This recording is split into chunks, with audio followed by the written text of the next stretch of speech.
झालेला आहे. राज्यभराला पावसाचा फटका हा बसतोय. हा मुंबई आसपास इतका जास्त पाऊस येतो आहे की उत्तर देण्यासाठी ब्रीफिंग करायला अधिकारी पोहोचणं कठीण होतं आणि म्हणून मग आजचं कामकाज सभागृहाचं अनेक सदस्यही अनुपस्थित होते आणि या कारणासाठी माननीय अध्यक्षांनी योग्य निर्णय करून आजचं कामकाज उद्या पर्यंत तहकूब केलं आणि उद्या मग आजच्या कामकाजातले जे महत्वाचे भाग आहेत ते उद्या दाखवले.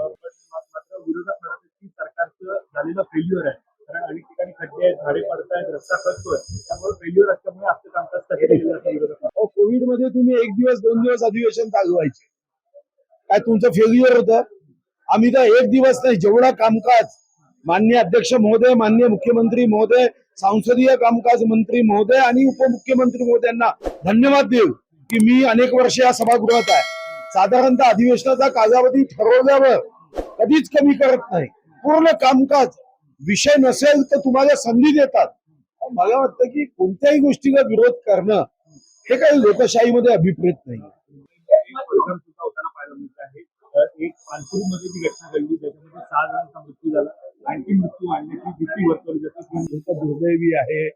याच्यावर नियोजन तर केलं पाहिजे. SFO अमेरिकेमध्ये जेव्हा एका ब्रिजवर 6 लोकांचा मृत्यू झाला, जीवाची किंमत आहे. 1200 कोटीचा नवीन ब्रिज बांधला. मला वाटतं की आपण मुंबईचं या बाबतीमध्ये एक कालबद्ध नियोजन करण्याची आवश्यकता आहे का? आहे.